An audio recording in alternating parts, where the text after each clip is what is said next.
BRICS summit में प्रधानमंत्री नरेंद्र मोदी और चीन के राष्ट्रपति शी जिनपिंग के बीच अनौपचारिक मुलाकात। दोनों देशों के बीच एलएसी पर शांति बनाए रखने को लेकर बात। भारत के विदेश सचिव विनय क्वात्रा ने इस मुलाकात को लेकर जो जानकारी दी है वो सुनिए। In a conversation with President Xi Jinping of China, Prime Minister highlighted India's concerns on the unresolved issues along the LAC in the western sector of the India-China border areas.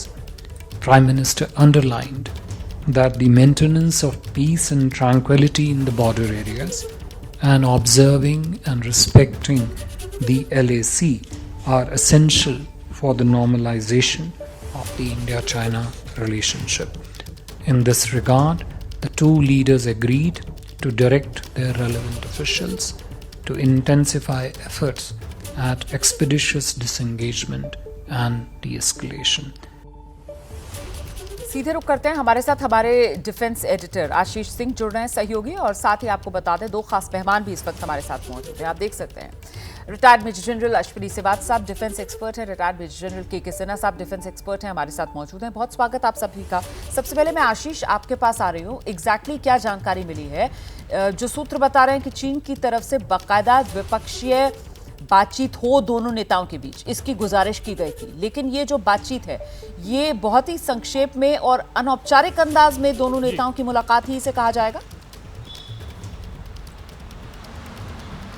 दो खबरें रोमाना। सबसे पहले तो एक बड़ी खबर जो एमईए के सूत्रों से हमें मिली है कुछ घंटे पहले ही, कि चीन की तरफ से औपचारिक तौर से एक रिक्वेस्ट की गई थी कि द्विपक्षीय वार्ता हो प्रधानमंत्री मोदी और शी जिनपिंग के बीच में ब्रिक्स समिट के साइडलाइन में जोहानिसबर्ग में, यानी कि पेंडिंग रिक्वेस्ट को इंडियन साइड ने अप्रूव नहीं किया, इंडियन साइड ने समय नहीं दिया। ये एक बहुत बड़ी बात है और एक बहुत बड़ा मैसेज है ये चीन के लिए कि भले ही हम G20 होस्ट कर रहे हैं, भले ही शी जिनपिंग दिल्ली आने की तैयारी होगी, लेकिन जब तक बॉर्डर को इशू को लेकर, एलएसी को लेकर रुख साफ नहीं कर दिया जाता, एक्शन में नहीं दिखता, तब तक द्विपक्षीय वार्ता को लेकर बहुत भारत उत्साहित नहीं है चीन को लेकर। दूसरी बात है, क्योंकि एक फॉर्मल रिक्वेस्ट की गई थी और एक द्विपक्षीय वार्ता को लेकर वो नहीं अप्रूव की गई भारत की तरफ से और समय नहीं दिया गया प्रधानमंत्री मोदी द्वारा। लेकिन जब सारे लीडर्स ब्रिक्स के, क्योंकि मल्टीलैटरल फोरम है, केवल दो लीडर्स नहीं है, काफ़ी लीडर्स हैं वहाँ पर, और वहाँ पर लाउंज में जहाँ पर सारे लीडर्स बैठे हुए थे, एक अनौपचारिक तौर पर बातचीत हुई जो कि सभी लीडर्स के साथ में होती है, और वहाँ पर ये रुख साफ कर दिया गया कि कहाँ पर क्या कुछ एलएसी को लेकर, विशेष तौर पर से देप्सांग और डेमचोक को लेकर भारत चाहता है कि सबसे पहले वहाँ पर से सेनाएं पीछे हटे चीन की, जो कि 3 साल पहले की स्थिति थी। तो मैसेज भी कन्वे कर दिया गया और साथ ही साथ जो एक औपचारिक द्विपक्षीय वार्ता होती है वो नहीं की गई। इसका एक पैटर्न भी आपको देखने मिलेगा, ये केवल पहली बार ब्रिक्स में नहीं हो रहा है। मैं बाली में मौजूद था इंडोनेशिया में लास्ट G20 में, वहां पर भी इस तरह की एक इंटरेक्शन दिखाई दी थी, लेकिन औपचारिक बातचीत नहीं हुई थी। ठीक है आशीष, मैं दोबारा आपके पास आऊंगी।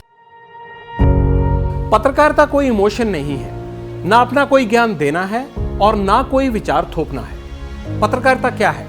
पत्रकारिता का मतलब है सही जानकारी इकट्ठा करना और तथ्य बताना। पत्रकारिता आज जितने महत्वपूर्ण दौर में है, शायद पहले नहीं थी। इस दौर से निकलने के लिए सिर्फ सच दिखाने की जरूरत है, वो सच जो आपके हित को आगे रखे। इसलिए अब रात 9 बजे प्राइम टाइम नहीं होगा, ये आपका टाइम है। जगविंदर पटियाल के साथ देखिए पब्लिक इंटरेस्ट, सोमवार से शुक्रवार रात 9 बजे सिर्फ एबीपी न्यूज पर। एबीपी न्यूज आपको रखे आगे।